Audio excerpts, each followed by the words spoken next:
व्यापारी के तरकीब में है चंडीगढ़ की तरफ। चंडीगढ़ व्यापार मंडल के स्थापना दिवस पर प्रशासक बोले, जीएसटी ने व्यापार और व्यापारियों की राह आसान की है। हर महीने जीएसटी के से प्रतिमाह कलेक्शन 1.5 लाख करोड़ रुपए देश की तरक्की में लग रहा। चंडीगढ़ व्यापार मंडल द्वारा रविवार को स्थापना दिवस धूमधाम से मनाया गया, जिसमें चंडीगढ़ के प्रशासक गुलाब चंद कटारिया ने मुख्य अतिथि के रूप में शिरकत की। उनके साथ नेशनल ट्रेड वेलफेयर यश बोर्ड की चेयरमैन सुनील ने सिंधी विशिष्ट अतिथि के तौर पर हुई। राज्यपाल ने कहा कि आज देश में जीएसटी ने व्यापार और व्यापारियों की राह और आसान बना दी है।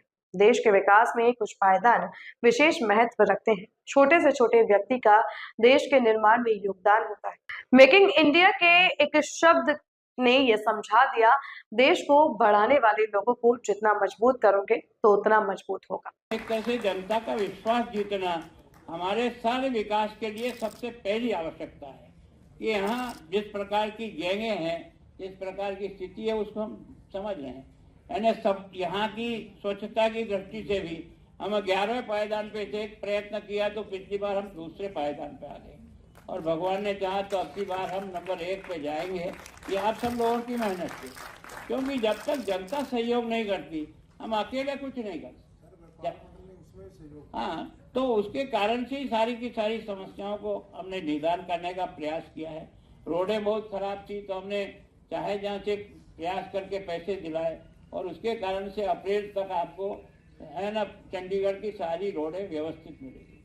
जहाँ कंजेशन है उसको मिटाने का भी प्रयत्न कर रहे हैं और आपके इस में एफआईआर बढ़ाने की दृष्टि से भी हम बराबर प्रयत्न कर रहे हैं। मैं सोचता हूँ जिसके कारण से हर एक को एक तरह से अपने व्यापार को और अधिक बढ़ाने का उनको पूरा का पूरा अवसर मिले। जिन लोगों ने कभी प्रॉपर्टी खरीदी अभी उनके प्रॉपर्टी नाम पे नहीं हुई, तो उसके लिए हम प्रयत्न कर रहे हैं कि उनको हम किसी न किसी तरह से उनको लंबे समय से अगर उन्होंने खरीद रखी है तो हम उनको प्रॉपर्टी राइट कैसे मिले, इसके लिए भी हम लोग प्रयत्न कर रहे हैं।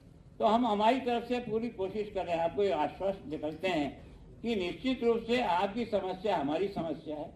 चंडीगढ़ बढ़े तो आपके बिना नहीं बढ़ा सकते, ये तो हमें भी समझ में आता है। और इसके कारण से जो कुछ हमसे बन पड़ रहा है वो हम करने का जरूर प्रयत्न कर रहे हैं। मैं सोचता हूँ कि वैसे तो कई चीजें हैं, लेकिन आपने जैसा या तो आपने कहने में कंजूसी की या मेरे यहाँ नोट होने में कंजूसी हुई। नहीं, आपने मान लिया। जब हमने बहुत आग्रह किया ना, आपने कहा 1 घंटा नहीं काटने तो आधा कहाँ आधा। देखो भाई, वहाँ जब टेबल पे बात हुई उस समय तो यही बात है, आपने कहा चलो यार भागते चोर की लंगोटी हाथ में आ रही था तो आपने पकड़ने का प्रयास किया। तो और कारण ये था कि मेरी फ्लाइट जो थी वो 3:30 बजे आने वाली थी, लेकिन मैं राजस्थान से जहाँ से रामगंज मंडी से और झालावाड़ से बैठा हूँ, वो ट्रेन मुझे ऐसी मिल गई जो है ना आगे तक जा रही है, तो अम्बाला उतर गया। इसके कारण से मैं जल्दी आ गया था। तो मैं सोचता हूँ समय, और सुनील जी यहाँ आए तो मैंने सुनील जी कहा, मैंने कहा यार तुम मेरे बचपन के साथी हो यार, तो हमारे राजभवन में रुकते, कम से कम हमको भी अच्छा लगता है कि चलो हमारे राजभवन में आकर के रुके हैं। ये तो सोचेगा कि भाई साहब यार हमारी भी ठीक तरह से ध्यान किया है, हमारी देखभाल की। तो वास्तव में व्यक्ति कोई पद के आधार पर बड़ा नहीं होता है। व्यक्ति जो भी होता है वो अपने काम के आधार पर बनता है। कौन क्या काम करता है ये अलग अलग चीज है, लेकिन जो काम उसके जिम्मे है उसको ईमानदारी से और पूरी ताकत के साथ करे, तब जाकर के देश खड़ा होता है। कोई देश एक व्यक्ति से खड़ा नहीं होता है। तो मैं सोचता हम सब लोग कोशिश करें है, विशेष करके ये जो है ना स्वदेशी स्वदेशी, हम तो कई वर्षों से चिल्ला रहे थे, लोग हमारी बात समझते नहीं थे। अब आपने कोविड ने समझा दिया आपको कि भारत में बहुत क्षमता है, प्रयोग करने वाला चाहिए। कभी वैक्सीन बनी नहीं, लेकिन प्रधानमंत्री जी ने एक जद्दोजिहाद किया और अपने साइंटिस्टों के पीठ पे खड़े रहकर उनको तब तो चिंता मत करो, कोशिश करो। और 2 वैक्सीन ऐसी बनाई जिसने केवल भारत के लोगों को नहीं बचाया, दुनिया की मानवता को बचाने के लिए सबको भी किया। तो हमारी संस्कृति कुछ और ही प्रकार की है। हम जियो और जीने में विश्वास करते हैं। हम कभी अपने लिए नहीं कहते, मैं नहीं कहता मैं सुखी नहीं, हमें सर्वे भवन्तु सुखी के नारा लगाते हैं। तो ये हमारे पूर्वजों ने हमको दिया, कोई हमने नया नहीं गढ़ा है। इसका मतलब हमारा सोच ही इस प्रकार का है कि हम सबको किस तरह से अच्छाई और आनंद मिले उसका प्रयत्न करते हैं।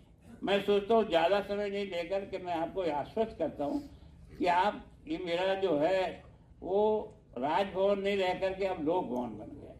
मैं आपको हर समय सुनने का प्रयास करता हूँ। हर बुधवार के दिन में यूटी में सवेरे जो है ना 10:30 से लेकर 1 तक बैठता हूँ।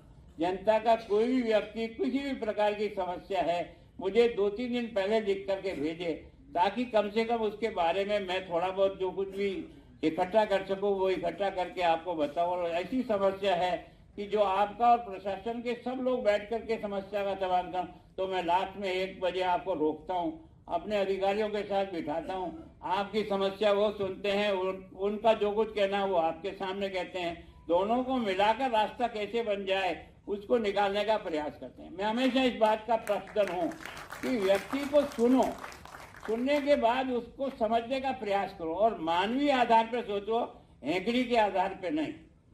कारण क्या है कि हमारे देश का दुर्भाग्य यह है कि जिनको हमने इस कुर्सी बिठाना वो सोचते हैं हमारी बपोती है। अरे ये जनता ने दी है तुमको, तुम्हारी बपोती नहीं है। तुम जनता के सेवक हो, ये सोचो कि यार उसके कारण से तुम यहाँ बैठकर आनंद लूट रहे हो, तो उसकी सेवा करना, उसका देखभाल करना तुम्हारी ड्यूटी है, तुम्हारा कोई एहसान नहीं है। जिस जनता ने तुमको इस लायक बनाया उस जनता की हर समस्या को समझने का प्रयास करो। अनड्यू एडवांटेज किसी को मत दो, लेकिन न्याय सभी के साथ करो, चाहे वो हमारा विरोधी है चाहे कैसा भी है।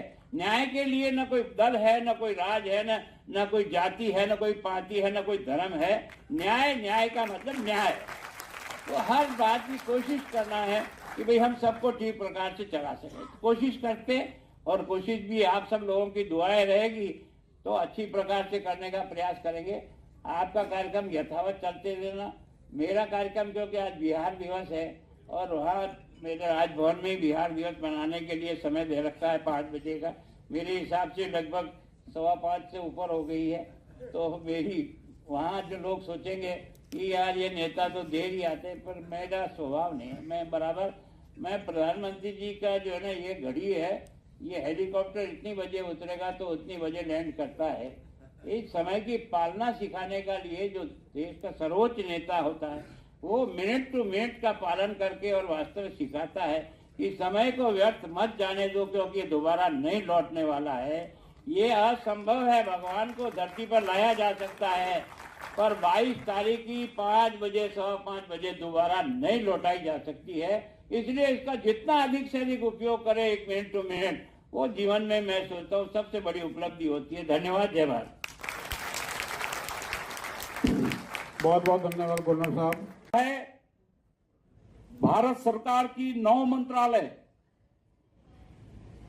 भारत सरकार के 9 मंत्रालय, चाहे वो फाइनेंस है, अर्बन डेवलपमेंट है, आईटी है, एमएसएमई है, रेवेन्यू है, लेबर है, एग्रीकल्चर है और लास्ट में नीति आयोग, उसके सीनियर जॉइंट सेक्रेटरी, क्योंकि अब तो आपके चरणजीत सिंह जी मेरे साथ माननीय बोर्ड सदस्य हैं, तो इनसे आप पूछ लीजिए कि हम आमने सामने बैठ के एक एक विषय का बोर्ड में चर्चा विचारना नहीं, उसकी सुगमता सरलता से व्यवस्था ऐसी करते हैं जिससे कार्य हो जाए।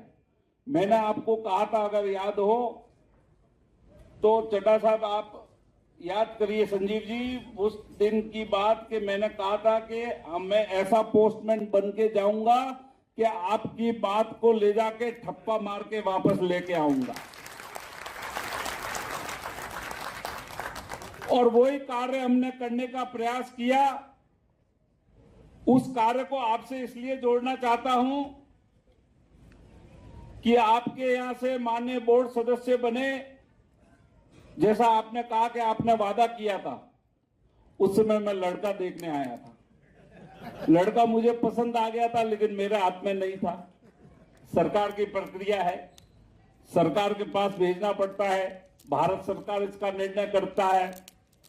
लेकिन निर्णय हो गया क्योंकि आपके संगठन के मायने और फायदे और व्यवस्था और अर्थव्यवस्था से जोड़ने के क्रम के प्रतिक्रमण को लेके उसके प्रतिबिंब को पहुंचाने का पोस्टमैन मैं बना, लेकिन भाग्य इनका खुला और भाग्य आपका खुला कि आपका प्रतिनिधित्व करने वाला, आपके संस्था का चेयरमैन, आपका प्रेसिडेंट रहा हुआ व्यक्ति आज भारत सरकार के बोर्ड का मान्य सदस्य है। ये बोर्ड मामूली बोर्ड नहीं है, ये बोर्ड मामूली बोर्ड नहीं है। उसका भी मैं चमत्कार बताता हूं।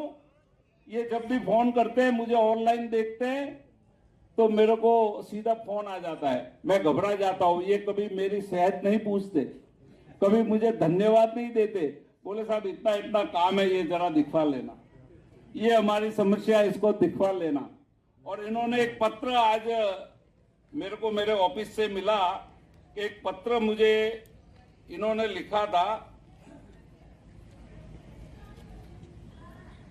चंडीगढ़ व्यापार मंडल की तरफ से आज स्थापना दिवस मनाया गया है।